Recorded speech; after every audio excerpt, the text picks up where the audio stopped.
Welcome to the CPC podcast, No Ordinary Day in Procurement, a brand new podcast that looks at all aspects of procurement. Well, I'm Mark Pearson and I'm the Learning and Development Lead at the CPC, and I am 20 years a Chartered Quantity Surveyor in private practice before moving into the public sector, and 12 years roughly now in the public sector in mainly a procurement role using my transferable skills from my years as a QS. I've worked in local authorities. I now work for the CPC. I have been on the front line within the CPC in the consultancy team, dealing with clients and supporting clients with their procurement requirements, and now my role is to make sure that we're doing it properly and support 65 colleagues across our charity with their work. Excellent. My name's Jack Horton. I'm the Customer Engagement Manager for the CPC. I'm not quite as long in the tooth as yourself. I've been in procurement for about 9 or 10 years. Jumped straight from school into an apprenticeship in customer services. Worked with Doncaster Council for around 4 years of that within the procurement team. Got funded through my SIPs, joined the NHS, and then rocked up at the CPC.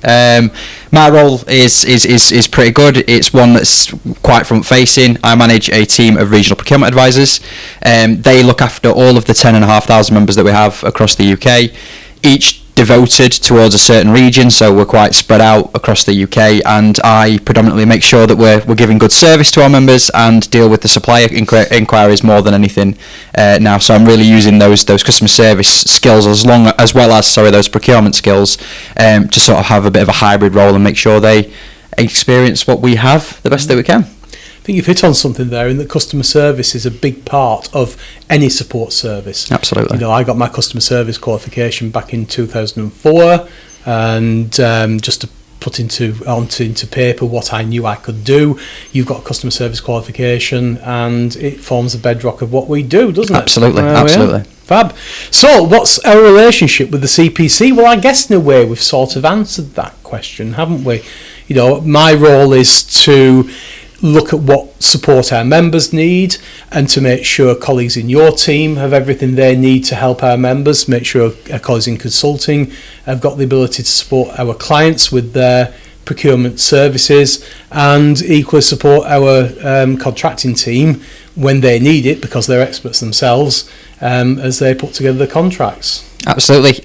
Our role is very much a catalyst role. I know I've hit the nail on the head really of what we do, but we work really closely with yourself, Mark, so we literally have each other on speed dial, and we really listen to what the members want from us, and go out there and help them out. That can be in the form of going in person, so actually going on site to the institution, understanding what trials and tribulations that they have, understanding what their need of procurement is, so where they are in their procurement journey, how much hand-holding they're going to need. If they need a lot more hand-holding than what we can provide as a free service, we then triage into the group, so towards the contracting team or the consultancy team that's also at CPC. But another major part of my role is the outreach, as I say. So we run a group called the Procurement Advisory Group, where members are able to attend on a regional basis, but also on a national basis at a group called the PAG Presents, where we just basically hit the hot topics in procurement, ensure that they leave, with enough information about what's happening in procurement, such as the Procurement Act 2023, but also understand what they need again, develop any training sessions on specific needs, and that's where you come in and help us out with those. And we also have estates groups as well, so there's quite a lot that we do, very much a catalyst role, with the front face of the organisation, and we just make sure that members' experiences with us are good. That's it. I mean, we've spent this morning training some of our members in the Northwest on how to evaluate tenders and how to award contracts. Yeah. Again, that came out of a request from our members, and coordinated by our regional procurement advisor for the Northwest. Yep, Louise. So it was a very good session as well, so well done. So, number 3. In a competitive market, what would you say is CPC's unique selling point? Yeah, I'll take that first. I would say it is that customer service element that we have. That regional procurement advisory service is a free service for our members to access. Signing up to the CPC in general is free for members, so they can go onto our framework, access the learning, which I'll let you touch on shortly. But the major thing for us, I would say, is that free advisory service, that hand-holding service that we deliver. Members can just fire any questions that they want towards our RPAs, and even if they don't know the question, we'll endeavour to the answer. We'll endeavour to get the answer to them as soon as possible. And it's just nice to have that extra member of support there. We class ourselves as the extra member of staff for that organisation, so I think that's, for me, that's our unique selling point, along with the giving back charitable status. We are a charity, so all of our sort of excess funding that comes in is put into a giving back pot, which we give out towards the end of the year, if I'm not mistaken. And that goes out towards, grant funding to any projects that our members need. And we have absenteeism, SEND, and remind me of the third one? Wellbeing, perfect. So they're our main three categories, if you like, for the charitable giving back. And then it's our learning, which I'll let you sort of take over on that one. There we go. I think you've hit the nail on the head. We're a charity, which is a USP in its own right.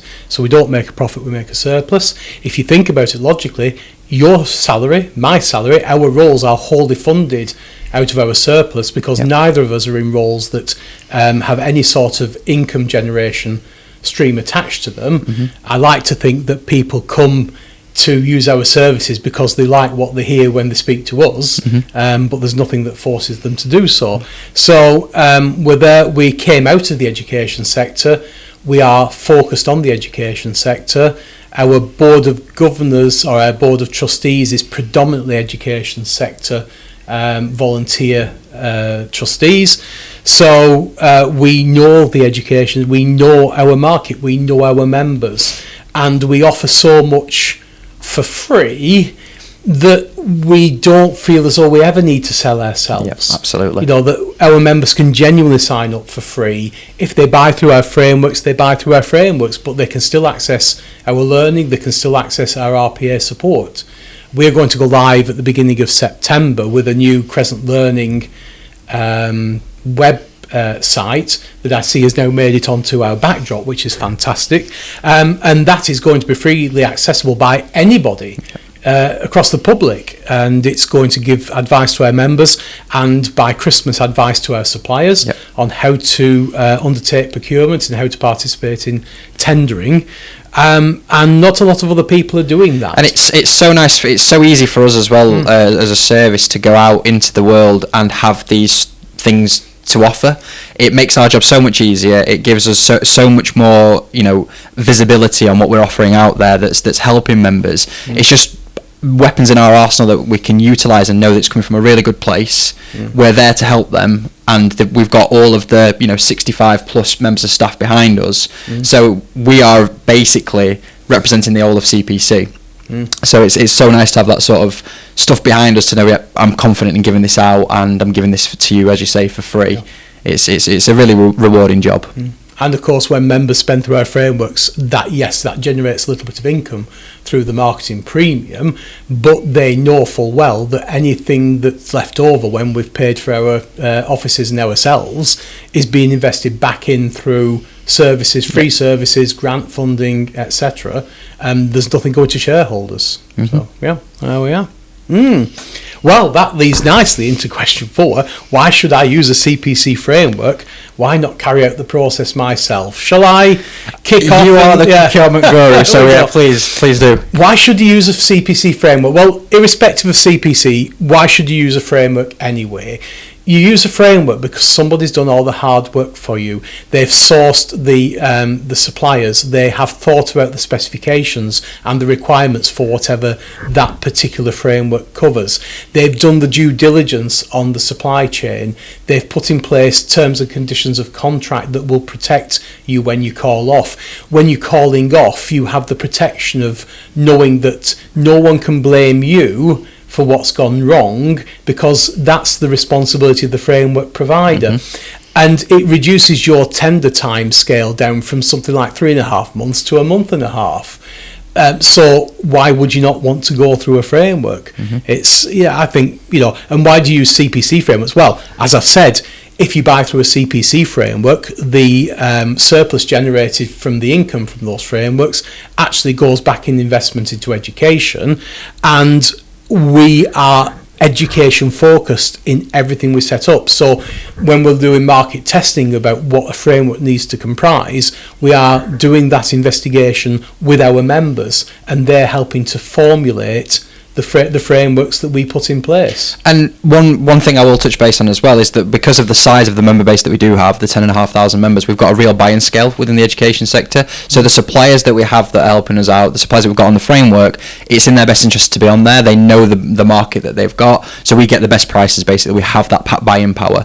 In terms of why would you use a CPC framework, working from a standpoint which is on my side, the engagement side, you've got those RPAs that are there to help you out, walk you through that process of utilising one of those frameworks. And it's not just our frameworks that we can help you with.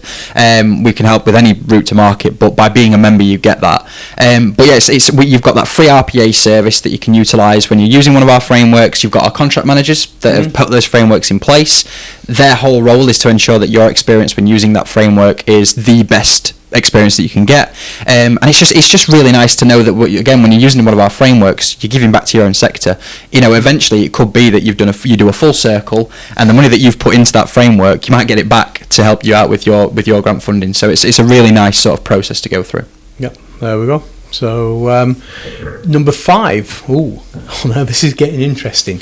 What's the most unusual thing you've ever procured in your career so far, and what did you learn from the experience? I'm going to go quite generic with this one. When I worked at Doncaster Council, I procured ice cream vans. Or ice cream van slots, should I say. So we have a lot of local parks, obviously, in Doncaster as anywhere else does, and we had some slots out there that we could lease out and procure people for. We had these spots that we procured out, and it was all about ice cream vans, and I had to be involved in the evaluation of ice cream in general, which was quite fun. I was also involved in the procurement of food to go, which was really nice because I got to taste test everything, which was great for the local cafe that was downstairs. But what it did teach me was that there is no limits to what you can procure. Every day is different in procurement, and that's an advert for anybody that wants to go into procurement. I fell into procurement, most people do.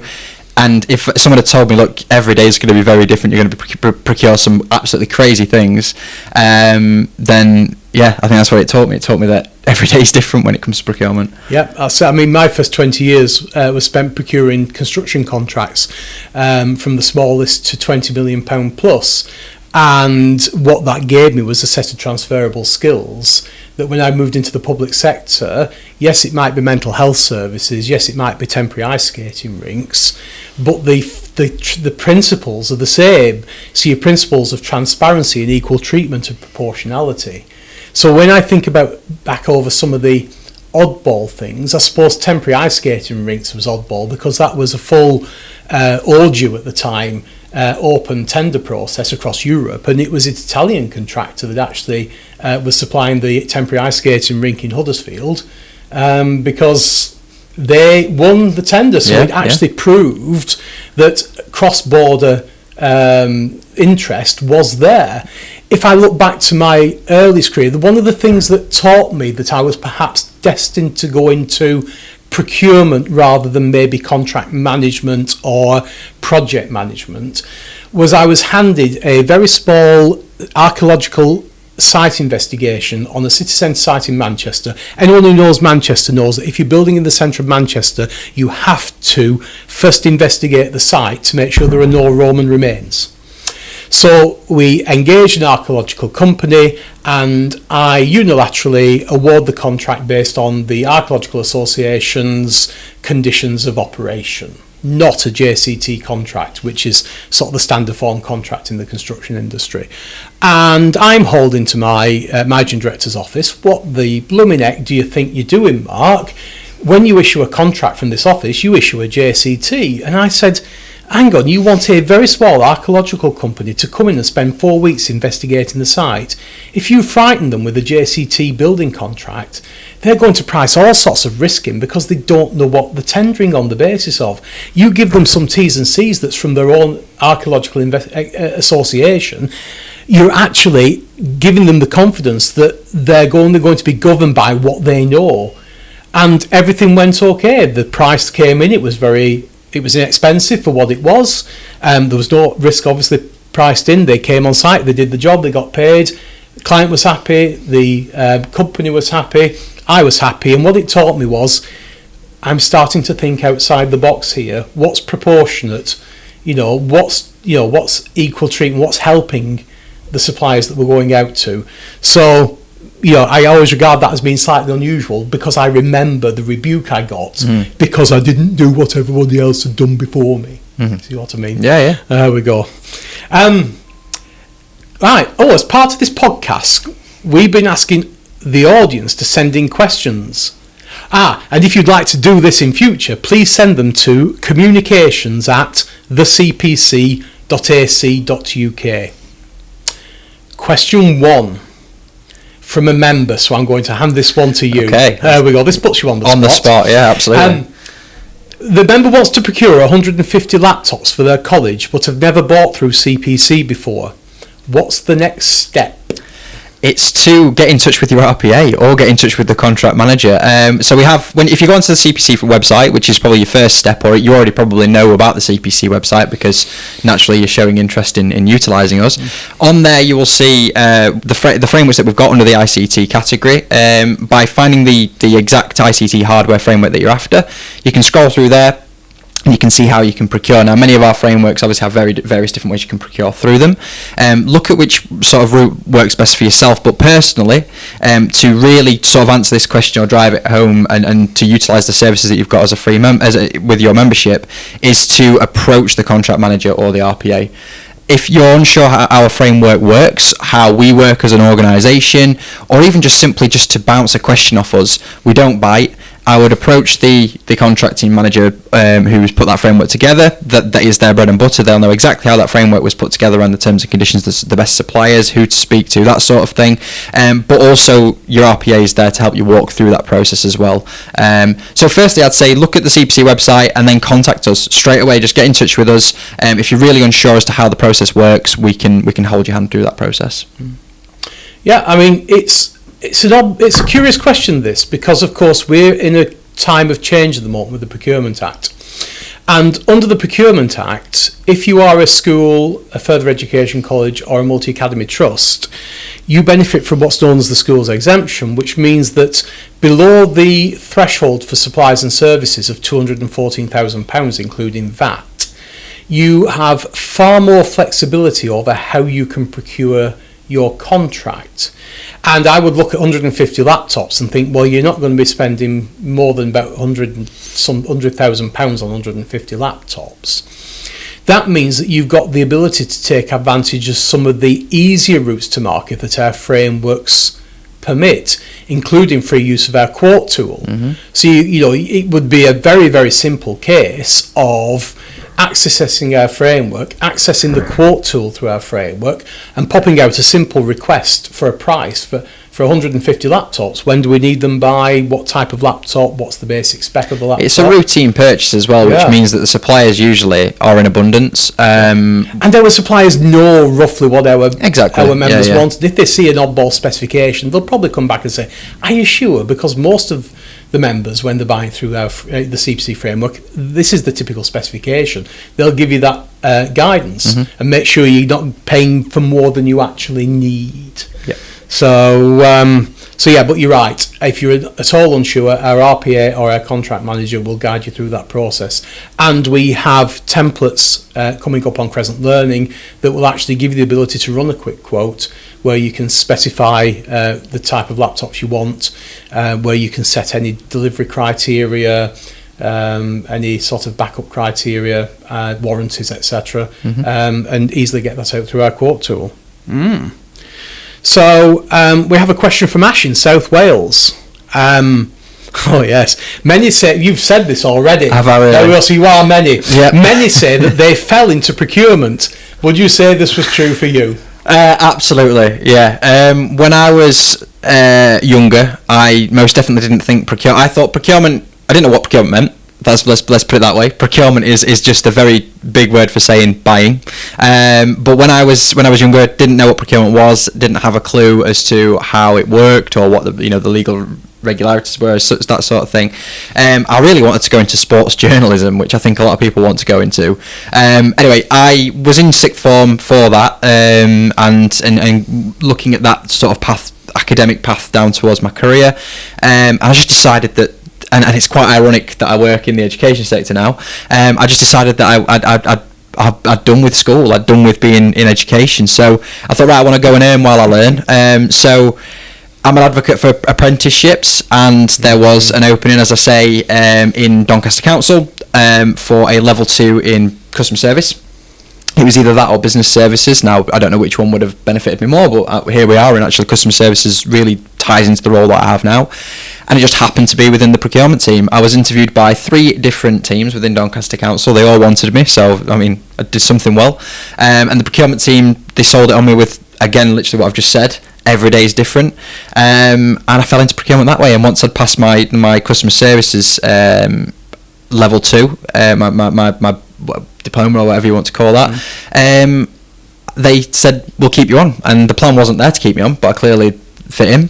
And they went, we want to put you through SIPS level 4, and here I am. So yeah, I definitely fell into procurement. But one thing I really am an advocate for around the world of procurement is, and when I speak to people out in the field at the moment, going into academies, colleges, universities, you name it, I always try and promote the procurement career, because it's provided me with a really good life so far, good work-life relationship that I've got at the moment, and the CPC have been amazing for me, and it's something I'm quite passionate about, procurement now. I want people to get into it and see it as a viable career. So. I think if you're going to get into procurement via the CPC, because Absolutely. As a charity, our terms and conditions of employment are second to none. I can understand why we're in the top sort of 10% quartile or whatever it is within great places to work. Absolutely, yeah. When you think about the work-life balance we were afforded.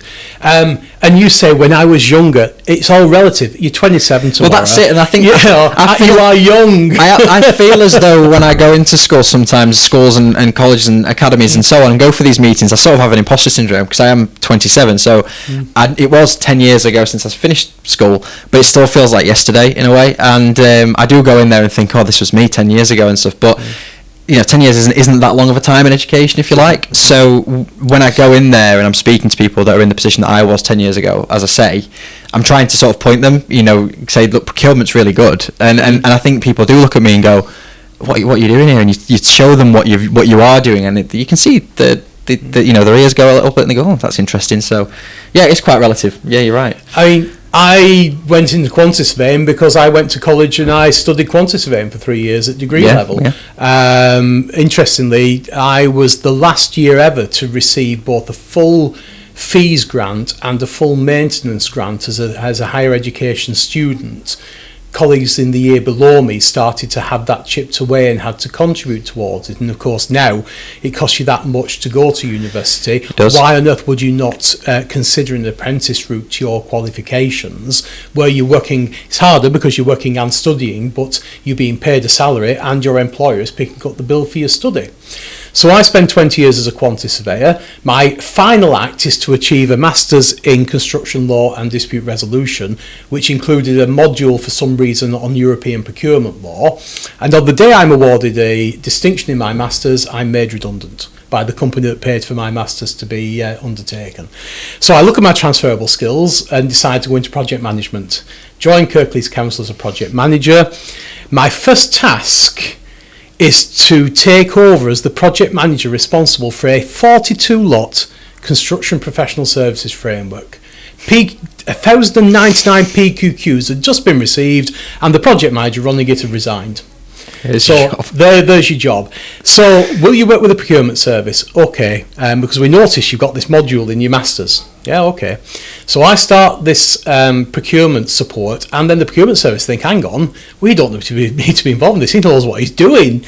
And they basically left me to it. And by the end of the award of all of these lots, with only 2 very minor quibbles during standstill that were confusions from some couple of companies that actually we clarified, we successfully awarded without objection 42 lots, 3 suppliers on each lot, and that gave me the bug for actually thinking, this is what I really enjoy, because it's using all of the skills I built up over 20 years in private practice, but it applies them to everything from, like I said, mental health services through to temporary ice skating rinks. And it was that then made me think, well, I'll do my procurement law studies with Professor Sue Arrowsmith down in Nottingham. She's sadly retired now, a sad loss to the procurement world, but she is around. And then I went on to do my SIPs after that. So I really only stopped finishing studying back in about 2018. I think what your journey really points towards as well is that how interconnected procurement actually is. I think when you look at it through a sort of a magnifying glass, if you like, procurement's very niche, but it isn't. You are very much a catalyst in procurement. You're involved with so many different teams, so many different projects. As you say, you were in quantity surveying and you were connected to procurement in some way. And what I found working in the council is that you end up talking to every single stakeholder you can think of. And in particular, when you're working in healthcare, you even end up speaking to the clinicians, to show them new products, to tell them the projects that you're doing, the money that you can save, why this new product could, lead to a better route of care. And you really do understand that, I am involved in everything here. And I think that's another big thing about procurement. I know we're talking about how did you fall into it, but it really does show how connected procurement is, and how if you were in procurement you really do get out there and experience everything. Because as you said, you would think about your routes to your career when you were at school. I always wanted to go into law and for whatever reason never got there. But of course procurement law is a lot of what I'm dealing with at the moment. So I've got there in the end. Do I regret my pathway to where I am now? No, I don't, because I thoroughly enjoy what I'm doing and who I'm working for. And they always say, if you enjoy what you do, you don't work a day in your life, do you? You just come to the office and you do it and you're happy and you go home. So there we are. So yes, we both fell into it in a way accidentally. And here we are. And you're right, customer service skills are essential, project management skills are essential. If you've got these basic skills, no matter where you've been working and what you've been doing, they are transferable and you can bring them to play. And what I will say, the last part about going into procurement is you will see SIPs passed around a lot. Do you have level 4, do you have level 5? And of course SIPs is the industry standard for qualification in procurement, but experience often outweighs what you learn. And what I've found is a lot of the people that I've worked with, particularly category managers in teams that I've been in, haven't actually held SIPs. And it's been fantastic to hear from them, because you can see that their experience has got them to where they are, not just a qualification. So if you do see a procurement opening and you do think, I don't have SIPs, I'm not in, I'll never get this job, that you are wrong there. Like you say, these transferable skills, if you've worked in a team where you could put those skills to the test, you will be considered and you can have a really good career in procurement. You can learn the law, you can learn the rules, but you cannot learn the doing. That comes natural. And as we've said, we are sponsoring 4 people at the moment through their level 4 SIPs qualification as part of their giving back. And if you are working in any sort of finance or procurement role within a school, a trust or a college, your level 4 really is a qualification that will give you the learning of the essentials to do your job. Apart from the fact you can jump onto Crescent Learning in September and you can pick a lot of information. But you'll find that as well, those people that are doing that level 4 SIPs with ourselves, they'll probably fly that course because they're doing it at the same time. That's what I found. I think if you're doing SIPs and you're not doing procurement at the same time, or doing the doing, if you like, the operational side of procurement, you might find it a little bit difficult. That's just from personal preference, or personal experience, should I say. Those people that we've got on the course that are doing it with yourself, they'll probably fly that course because they're doing it at the same time, and they'll probably feel justified in the decisions that they're making every day as well by doing it. They better had passed, but they've got me as a mentor, so I've been mightily embarrassed. You are the best of friends, absolutely. There we go. Question 7 then. From your experience to date, what are some of the fundamentals or top tips you can share around procurement in education? Communities of practice is the one thing I will really drive home. I won't lengthen this one out too much, but in this day and age, with the current change of landscape with Procurement Act, as you've touched base on, we're in a bit of a period of uncertainty. we're in a fork in the road, essentially, aren't we? We've got some frameworks that were developed and created under the old regulations, and then we have Procurement Act 23, which is now everything that we're procuring after the 25th of February. It's really important to know which route you're going to go down when it comes to a framework. So, for example, a lot of our, if not all of our frameworks at the moment are PCR 15, and we do get a lot of queries on which route, what am I doing, what notices do I need to follow, what regulations do I need to follow. And this is, as I say, the beauty of having a community of practice is that you can bounce these questions off other people that are doing the role with you. We obviously have our PAGs, which is a shameless plug. That is a community of practice within each region, but it's also about just talking to the people that are doing the same thing as you're doing. We can all weather through the storm, if there is a storm, together. We all have things that we've done before. People have some suggestions on what they wouldn't do again next time, and it's really about utilising those communities of practice within procurement and understanding how to perfect something that you're doing at the moment by speaking to the people that you know. If you're ever stuck with a community of practice or where to go, you have your levers, such as ourselves in the RPA teams, you have your contract managers, you have yourself as our learning and development lead, but those communities of practice are huge, and you'll have seen, I mean, you've been more involved than I have, but within the Cabinet Office, they've had their communities of practice, and they've been a fantastic tool for them in getting not only the changes out there to the masses, but where people are coming up with scenario-based situations, and they're working out or problem solving those scenarios, those procurement scenarios together. And it also helps us to deliver the best possible support we can. If we're learning of those scenarios through the communities of practice that we've created, we can really hone in and perfect the service that we deliver, and by giving which route to market you should be using, which suppliers in the marketplace to look out for, that sort of thing.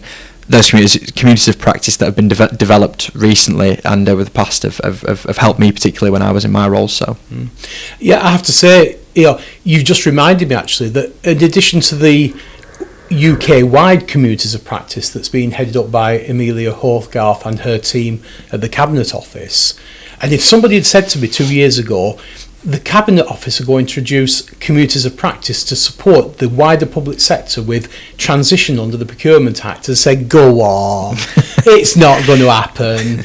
It's been utterly unbelievable, because for the first time, the UK public procurement sector is engaging on the whole. But you're right, we've got our own communities of practice. Even something as simple as the CPC communicator, which allows you to send an email out to every like-minded member across our institution. We're thinking about doing this. Have you experience of it? Could you share any tips?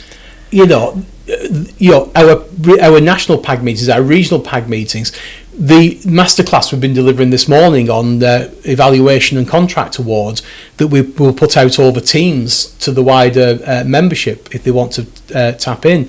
These are all communities of practice, and getting people to just discuss and say, because the PCRs came in 2015, they stopped in 2025, but in 2024 we were still learning what was the best thing to do. Yes, absolutely, yeah. So I think for the next 10 or 15 years we'll be thinking about what's the best thing to do. I think the change in the way that we work, which is obviously now we're predominantly online, we've got Teams, it's really driven that need for that. It's so easy to communicate with people nowadays. But one thing that I think procurement's really good in waking up at is not gatekeeping, and that's been fantastic to see. A lot of the time when I first started, I know it was only 10 years ago or so, but when I first started, there was a lot of people that had saved a lot of money doing a procurement process and didn't want to share what they did. They were like, I don't want to share with that because it's my little scenario that I did, and I did an amazing job. What you're starting to see now, which is great, and I think it's really paramount in the education sector, because obviously I've been in the education sector now for 3 years. It's a different breed compared to all the other wider public sector authorities I've worked in or situations I've worked in. In the education sector, everyone really wants to help each other, and it's been really refreshing. So I would say, to answer the question of what's really helped so far with procurement, is that community of practice. It's so nice that people are going, I did this and you can do it too. And it's just nice to see that we're all getting along. That's it. And I think we've discussed other things throughout this podcast that you could turn into top tips. So my top tips will be, on the 1st of September, hopefully, we will go live with our new Crescent Learning site. Jump onto it. Yep. All the resources on there are free, and they are available to all our members. Indeed, they're available, most of them, to the wider public. Yep. We're not precious. It's our IP, but we're not charging for our IP. We're giving it back. It's a legacy, isn't it? As you say, it's these things, what you've created, and the groups that we've created, and the webinars that we now run for suppliers to come along and do that added value sessions where suppliers can get in touch with us who are on our frameworks and say, we have this different way of working. We think that members will really like that. And then vis-a-vis with the PAG Presents, there's a change in the market. There's a hot topic. We think that we should all, that the education should see it. What you're getting now is it's so nice to, like as you say, reach out to people and say, look, these are the changes that are happening, and we can go from there. And it's just really nice to see. That's it. And of course, we're providing lots of templates on our website. Yep. So there's 4 quadrants now to procurement. There's plan, define, procure, and manage. Under each of those quadrants, we're going to have a range of templates, enough for any school, trust, or college to get by in their day-to-day. And again, we've listened. There's the thing in it. You've listened to what members have wanted. These things didn't exist. We've done our best to create them as part of giving back. As you say, we're not precious about them. They're out there now. The things that we would have loved to have used back in the day, they're yours now. And as I say, it's that legacy that you're leaving and we are getting involved in. So well, I'm not leaving just yet. But you know what I mean. And again, I suppose top tips, I'd go back to basics. What are the 3 fundamentals of procurement? Transparency, equal treatment, and proportionality. As long as you're transparent in everything you do in procurement, as long as you treat everybody fairly and as equally as you can, and as long as you don't ask suppliers to jump through hoops they don't need to jump through, you're going to get the best price. And no one's going to criticise you for what you do, because the world doesn't stop. If something's gone wrong, there'll be a way of sorting it out. Just get on with it and do it, and don't worry. Is the biggest tip I can give. There we go. And finally, what motivates you to go to work each day? A mortgage? Well, that's the basic one, isn't it? For me, it's just it's the helpful side of what CPC do. Every day we're meeting with members, and the relief on their faces when you come up with that problem solving initiative, or you manage through a scenario that they give you. I think for me it's just that helping out side of things. Very much a person that wants to give, very selfless, very much an open person, and I think that the biggest thing for me for coming to work is to help people out of any ruts that they're in, and that what we're offering as at CPC is such a nice thing to offer. It sounds really daft, and it's probably quite generic, but it is just that helpful side, and that leaving work every day thinking I've made a difference to that person's life, but also that person's workplace, I suppose, and I'm helping them get what they need. So that's it. I mean, for me, I've worked in the private sector, I've worked in the public sector, in local government. I'm now in what we know as the third sector. I now work for charity. I wish I'd found a route into working for a charity years ago, because it's definitely the best environment to work in. I'm working in an organisation where I'm interacting with so many different people, and not just procurement people. We have comms, we have IT, we have finance, those back office roles that we couldn't actually do our job without, and you're interacting with them on a daily basis.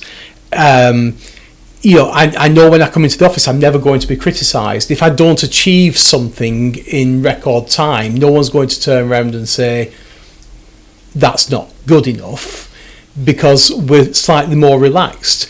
I can focus on supporting colleagues. I get a lot of pleasure from transferring the grey matter in here into the grey matter in you or anybody else in the team. Equally, it's great to interact with their members and our clients and give them that little bit of information that just unblocks the process for them, and lets them just carry on the way. We're obviously, you're very much like myself. We don't do it for that. Let's say that pat on, the thank you, I worship the ground you stand on, but it's like today's session this morning. I know it's very much in recent memory, but it's so nice to see the difference that we're making on people. They're coming to these sessions with the willingness, and they're coming off making their own time to come, and you can see them come into these sessions really nervous, wanting to know what they're going to get out of these sort of sessions, and thankfully they leave with you can see their shoulders lift. because we've helped them in their world of work and in whatever query they've got around procurement. And I think that, for me, is the most rewarding part of working. That's it. So there we have it. Well, I've run out of questions. I think it only just leaves me to say, hope you've enjoyed listening to us having a bit of a ramble on. You and I know we can talk to each other all day long, every day, and never get bored. I'm now going to hand this over to you, Jack, and say, Jack, take this forward with the second podcast. Find someone you can speak to, maybe one of your RPAs. Yeah, absolutely. Have a conversation with them about their role and what they're up to. And hopefully that will let our audience understand just exactly what quality of support there is out there. Absolutely, and thank you, Mark, for taking the reins on this one and asking the questions away. I'll try and do as good a job next time. So, yes, thank you.